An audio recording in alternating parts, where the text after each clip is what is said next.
4, 3, 2, 1. Se graba. Introducción a los Salmos. El libro de los Salmos o Salterio recibe en la Biblia hebrea el nombre de Tehilim, plural de Tehilá, o bien Sefer Tehilim, que significa libro de los Salmos. Comenzamos. Hoy voy a aportar información muy importante de contexto histórico del libro de los Salmos como tal. Y quiero aprovechar para mostrarte mi Tehilim. Es una copia de la Biblia en hebreo de la parte de los Salmos, del libro de los Salmos. Y voy a aprovechar para pasártelo mientras estoy narrando esto. La traducción griega de la Biblia, la Septuaginta, o los 70, llamada así por Alejandro Magno, los denominó salmoi o biblos. Lucas 24:44 y Hechos 1:20 narran esta palabra salmoi o biblos. Esta versión griega agrega el Salmo 151. Eso es importante. Solamente hay un solo código, el Alexandrius, que le da el nombre de el Psalterium, que es el nombre del instrumento que lo acompaña, que por lo regular casi todas las iglesias romanas le llaman Salterio a los salmos. Otro dato interesante es que la Biblia siríaca le agrega 5 salmos más, con un total de 155 salmos. Es importante, más adelante en el estudio les voy a explicar por qué fueron agregados más salmos a esos libros. En la cultura griega se escribe invertido a nuestra escritura. Ellos lo hacen de derecha a izquierda, así como lo estás viendo en este ejemplar. Este ejemplar contiene el códice, si te das cuenta, de un lado, y del otro lado está la traducción de la fonética en hebreo, de cómo lo debemos de decir, aunque no soy muy bueno para hablar en hebreo. Y del otro lado lo tenemos en español para leerlo. Y si quieres luego conseguirlo, ponme un comentario y yo te digo dónde lo compré. Vamos a continuar con más de este estudio. Todo lo que te voy a decir es muy importante porque muchas veces leemos el libro de los Salmos y no nos damos cuenta de todo lo que trae, y cada una de las cosas tiene un significado, como esto, números distintos. No sé si hayas notado en algún momento en la Biblia, en alguna de las Biblias o las versiones que tienes, que tiene números distintos. O sea, sé que te aparece el número Salmo 24, pero también tiene a un lado el Salmo 23. Te aparece el Salmo 45, pero a un lado dice que es el Salmo 44. Números distintos. Esto es porque el orden hebreo y el griego no son igual, ¿sí? En algún momento se escribió con el orden griego y en otro momento con el orden hebreo, y por eso no coinciden a veces los números, y en algunas Biblias tienen que ponerlo los dos números, para que si alguien en griego lo llega a ver o en hebreo, vean que está respetado. Eso es muy importante. Ahora, otro dato también son las divisiones en los salmos. Ahí vas leyendo en alguna versión, principalmente en versiones de Biblias de estudio, sí aparece las divisiones de los 5 libros. Espero que estés apuntando, porque eso es muy interesante. Los salmos. La Biblia, sí, el Antiguo Testamento tiene los primeros 5 libros de Moisés, y también a la vez tenemos 5 libros de los Salmos. 5 libros de los Salmos. Te das cuenta por su división, porque cada vez que termina uno de esos libros termina con una doxología. Doxología, es decir, una frase de alabanza. El Salmo 150 es la doxología conclusiva del libro.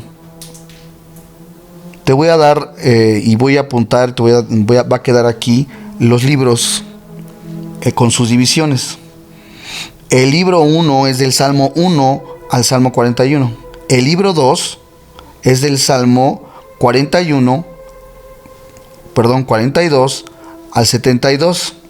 El libro 3 es del Salmo 73 al Salmo 89. El libro 4 es del Salmo 90 al Salmo 106. Y el libro 5 es del Salmo 107 al Salmo 150.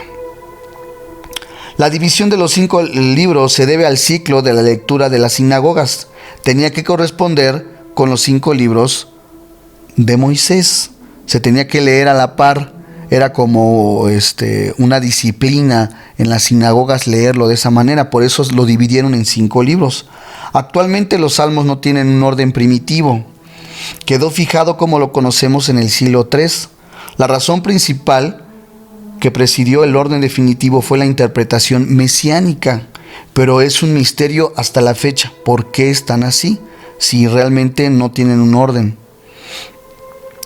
Algo a mí me encanta esta parte de los títulos bíblicos. Vamos a hablar un poco de los títulos bíblicos que aparecen que fueron puestos por los escribas. Esto no venía así, pero ellos lo agregaban. Y esto es muy bonito porque tiene que ver con el género de los salmos. Si alguna vez has notado en el libro de los salmos, has notado que cuando empieza el salmo, dice, por ejemplo, te voy a dar algunos ejemplos: Mismor, Shir, Maskil, Tefilá. Mismor significa salmo, Shir significa canto, Maskil es un poema didáctico, que más adelante todos estos términos los vamos a estudiar bien, porque esa es la forma correcta de cantarlos y de orarlos. Tefilá es oración, o sea que cada salmo que dice la palabra tefilá significa una oración, o sea que ese salmo se tiene que orar. Y Tejilá, que significa himno de alabanza. De ahí toma el nombre de todo el libro. La curiosidad es que todo el libro recibe ese nombre por un solo salmo, que tiene esa palabra en el Salmo 45. Si quieres saber más de estos títulos bíblicos, escríbeme, y de todos modos las notas van a venir en la descripción de este video, y eso es muy interesante. Y por último, voy a hablar de los orantes o cantantes del Salterio. Más adelante voy a hablar del contexto histórico de cada uno de ellos, porque esto es muy importante, conocer la vida de los orantes o de los cantantes de los salmos. Pero te voy a dar nada más a decir que el rey David escribió 73 salmos. Asaf, maestro del coro al servicio, escribió 12. Los hijos de Coré, de la familia de los levitas cantores, escribieron 12 salmos. El rey Salomón escribió 2 salmos. Y 2 a los maestros de música, Emán y Etán, que son los comprobados. Hay unos salmos que no tienen quien los autoría. Y esto es muy importante porque hay salmos que, por ejemplo, el Salmo 1, que vamos a hacer un estudio profundo del Salmo 1, donde les voy a hablar de un poco de por qué dicen algunos que el Salmo 1 probablemente lo escribió Nehemías o lo escribió Salomón, pero todavía no dicen quién lo escribió. Es un misterio, como muchas cosas en la Biblia, pero vamos a estudiar ese tipo de cosas. Algunos dicen que fue Pablo quien escribió ese salmo, que yo lo dudo, porque teológicamente en el tiempo no entraría. Pero bueno, ojalá te esté gustando estas pequeñas cápsulas de estudio. Yo te animo a que leas los salmos, principalmente los primeros 5 salmos, para que vayas introduciendo a la verdad que nos da la Biblia, que nos revela en la forma de orar. Recuerda que si es necesario que nosotros aprendamos a orar. Más adelante te voy a hablar de mucho que tiene que ver el Padre Nuestro, que fue dado por nuestro Maestro, el Señor Jesucristo, y los salmos. En su totalidad se encuentran uno con otro y los otros con el Padre Nuestro. Yo me despido y ojalá que esto sea para edificación del cuerpo de Cristo. Muchas gracias, Dios te bendiga.